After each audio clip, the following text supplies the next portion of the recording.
Yo, it's Trent. Hope everyone's having a good day, good start to your weekend. Happy Friday. Let's go. Finally Friday, bro. We got a good one today. You know we have a good one for Friday, dude. I've been saving this one. The crazy things I did to smoke when I was desperate, story time, or whatever the hell I called this. You know, you clicked on it. I appreciate that. And also, I don't know if you could tell, there's a sun glare directly in my eyes, so I can't see the screen at all. So if I'm like looking away or not looking at the camera, just know I'm trying, bro. I'm trying. But let's get right into it. So, yeah. I started smoking from a young age, right? And people will always say, right, weed's not addictive. And that's true for the most part, right? Like physically, not. Like compared to other drugs, it's not addictive at all, right? Like I was on Xanax. Try getting off that compared to weed, dude. Or even like nicotine. Everything's harder to quit than weed, right? When it comes to physical. But mentally, dude, I don't know. For me, it's always been a battle mentally. Like, I probably could go without smoking. I just never want to, dude. And most people would say, you know, that's some form of addiction. But I always say weed's not addicting. But mentally, it kind of is, dude. Because when you go with it for so long, you don't want to go without it. You're like, I'm good on that, dude. Because then I probably won't eat as much. I probably won't sleep as much, you know. So it kind of is and it kind of isn't. Now, when I was younger, dude, I was way more of a fiend than I am now. And I think that's because now I know I can get things at any time, and I know where to get, I know how to get them, I know what the prices are going to be, I know what I need to do to get the things I need, right? But back then, it was just desperate times, desperate measures. It was, if I didn't have anything to smoke when I'm, you know, between like 14, 15, 16, dude, I'm either texting friends hoping they have something. I'm texting plugs if they'll front me a little bit, like a cart or two. I'm seeing if, you know, I can sell vapes to get more money to get weed. Like, I was doing anything I could. But this story, dude, this is those times when there was no other option. Like, the most desperate things I did. So, number one is scooping up weed from behind my desk, right? Just disgusting weed. So, what had happened is I packed a bowl one time, and I had a decent amount of weed. Not decent. I had like an eighth, because back then an eighth was a lot for me, okay? Because usually I could afford like, you know, barely a gram or two, like $20 worth. But this dude was giving me eighths for like 25, which back then, I'll take that. Like, I'll take that for sure. Because at first, the very first eighth I ever bought was $40, dude. So, you know, once I found a plug that was not just an asshole ripping off little kids, I was like, hey, this guy's cool, right? So I used to go to him all the time. And I remember when I had an eighth, I felt on top of the world, dude. And I remember one time I had that eighth, and I had a bowl fully packed, right? And I knocked the bowl over. And I have carpet in my room, right? But behind the desk is straight cobwebs and like maybe crumbs of old food that somehow got back there, and bugs. It's just nasty shit. And I spill a bowl back there, right? And I didn't pick it up instantly. I waited. I forgot about it, right? Maybe a couple months go by, like a long time goes by. And one day I'm desperate, dude. I'm doing anything I can to get fucked up, just to get intoxicated. I can't find any NyQuil. There's no alcohol that I can steal and not get caught stealing. I just knew I was screwed, right? I was like, oh, but I remembered, hey, I spilled that bowl behind my desk, right? So I get on my hands and knees.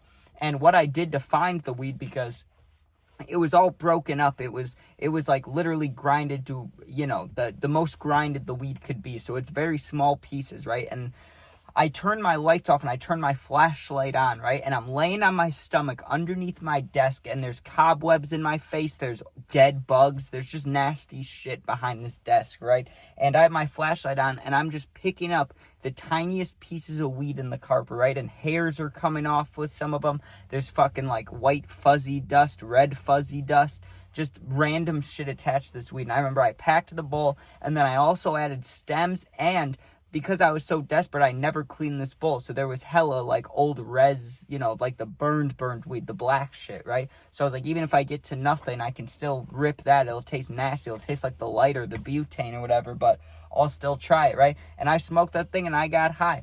But I've had some way more desperate times, dude. Like one time, this is fucked up. In the garage, I had my last bowl pack, right?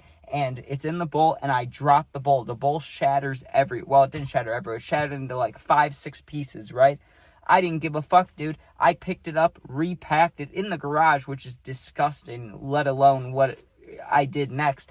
I hit it, and it's fucked up, right? The bowl's all like the glass is shattered. Like, I'm holding it, and there's openings everywhere. There's shards of glass sticking out. And I just put my finger over the holes that, the glass opened up. I just put my fingers over it and put my lips on the shredded glass, dude. And it cut my lips, and I still didn't give a fuck. I still hit it anyways. I was like, fuck it, dude. Gotta get high somehow. And there are some nastier ones, dude. Like, I'm trying to think the exact... Oh, I dropped a joint in a puddle. A brown, muddy, disgusting puddle, dude. And then we went back to our friend's house, and we put it out on a paper towel and just waited like 2 hours. And the thing looked disgusting, dude. At first, it was white, how a joint looks. When we went to smoke it, it looked like it got dipped in the nastiest drug of all time. Really, it was just some old dried mud. It was disgusting, dude. And when we were smoking it, it tasted like dirt. Absolutely disgusting. But we'll keep going on desperate things, dude. I smoked Bible papers, right? Because people always said you could roll up in a Bible if you don't have papers. My grandparents are religious, so one time we were there, we had no way to smoke. We just tried to roll it up in the Bible, and it worked, but we were dumb, dude. We used a page with ink on it, so, that's not great. And smoking out of cans, I won't call that desperate, because everybody kind of does that in, 6th grade, 7th grade, That's kind of, people do smoke out of, cans, but yeah, we definitely, we reused cans. That's not good, just straight metal. But I'm trying to think real desperate, because I know I did some crazy things. I definitely asked my family for money when I was younger, just saying the wildest shit, being like, oh, no one's buying food at my house, I need to buy dinner tonight, just saying wild shit. Oh, my shoes have a giant hole in it, I need new shoes, just so I could try to go get a cart or something. I would say some wild shit. And for weed, there was, I've had some crazy desperate times, just not for weed, right? But, we're talking about weed, so I can't really go into those. But there was this one time at not even a sleepover, I was kicked out of my house, but it's kind of still a sleepover, right? I'm at this dude's house who's basically my plug for Xanax. He was a pretty cool dude. And I remember I fell asleep on this couch, right? And I woke up and, I wake up and I don't remember shit from the night before. So I don't know how many Xanax I should have left, if I have any left. And I'm searching because I can't find any. I'm like, I need one. So I'm searching around. Keep in mind, I'm in, it's high school times. I'm young, dude. And I look under my friend's couch and, he was a cool guy. I'm just being honest. His house wasn't the nicest, right? It's a little dirty, in certain areas. And I don't expect people to clean under their couch, I'm not saying it's his fault or anything. But I reached under there, looking under there, and there was a Xanax under there, and it was fucking disgusting. Just hair, dog hair, fucking, black smudges on it from dirt, dude. And I popped that shit anyways. I was like, whatever, bro. The dirt's not going to kill me. If anything, whatever's in the Xanax would, so fuck it, Just horrible things. There was a lot of desperate times. And one other thing I'll throw in there, which I don't know if I should say this since I'll be going on a plane shortly in my life. But, yeah, I've had a lot of desperate times on planes, dude, because I'm a fiend, man. I'm not going to lie to you guys. I cannot go very long without nicotine, dude. I'm sitting there, and when I'm thinking about it, it makes it a lot worse. Now, when I was younger, dude, when I was 16, 15, and I needed a vape, all I needed was to have one with me. I didn't need to hit it. I just needed to know that I had it with me, and I'd be okay. But since then, that was, 6 years ago? I was 16, 6 years ago? Jesus Christ, dude. Jesus. But anyways, yeah, nowadays, dude, I can go an hour and a half at max, and then I'm just tapping, fiending, being an asshole, right? And there were times on the plane, you know what, we'll tell the weed one, not even the nicotine one first. The last flight I went on was so bad, dude, I'm so nauseous, right? I get on this plane at 5 a.m., I'm flying alone, I have the window seat, because in my head, I'm like, yo, it's a short flight, it's 2 hours, I'm not going to take a piss, I'll be fine.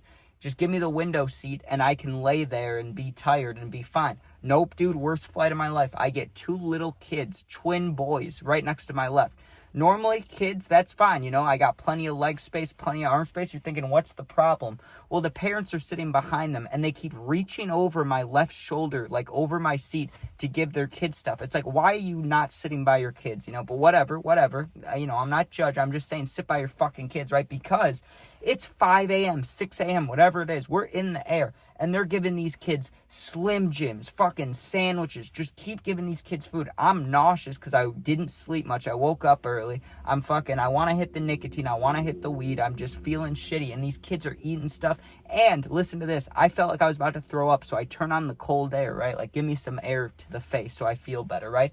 I have it on for 30 seconds, and the kid like looks at his mom, then looks at me, and then the mom taps me on the shoulder. She's like, "Hi, could you turn that off? My son's cold." And I really wanted to just be like, I don't give a fuck, dude. Like, give him a sweater then, because I'm going to throw up all over him if not. But I didn't flip out. I just said, yeah, I got it. I turn it off. I'm huffing and puffing. I got sweat going down my face, dude. I'm like, I'm going to fucking puke all over, right? I even grabbed the puke bag for a second. And finally, I made a decision. I made a pretty big decision. I said, you know what?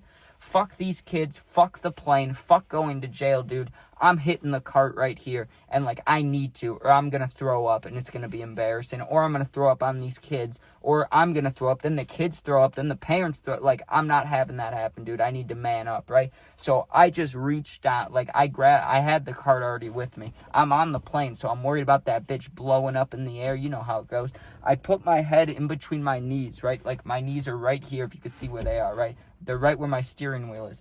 I just put my head like as low as they could go on my knees, almost like I was tying my shoe or something, right? And I take the cart and I just rip the fuck out of it, dude. I rip it like 3 or 4 or 5 big ass hits, right? Just these giant hits. And well, it worked. I'll tell you that much. I was like, either I'm gonna get so high that I fall asleep, or I'm gonna get so high that I'm not nauseous anymore. Now, I didn't fall asleep, but I hit that bitch until it was so hot, I was worried it was going to cause an issue with the battery. Like, that thing felt like it was flaming in my hands. I let it cool down, I put it in my pocket, and for the last, like, hour and a half of this flight, dude, or, like, hour, whatever, I just had my head straight down, just focus, just don't throw up, and, like, don't be an asshole, you know, to these kids or something, because I have siblings, like, I know that kids can be annoying, I know they can do things, right, but it wasn't even their fault. Like, it was the parents more that pissed me off, because, like, dude, I get it if it's, like, more expensive, you can't all sit together, but at least have one parent by the kids. Like, why are you putting the kids in front of you, dude? Like, that just doesn't make too much sense to me. I guess there could be reason you can keep an eye on them, but I don't know, dude, like, they were little, and they were causing a ruckus for me, dude. I was nauseous. They wouldn't let me turn the air on. It was all rough, man. It was all rough. But it ended up being okay. And, yeah, it sucked, dude. It sucked. I'm not going to lie. But, yeah, those are all desperate times. I'm sure I have more. If you enjoyed, maybe I'll try to make a part 2 if I can think of more desperate times. But, yeah, the plane was definitely the most desperate. But thanks for watching. Hope you enjoyed. Sub, share, like, comment. Be safe. Peace out. Go Bears.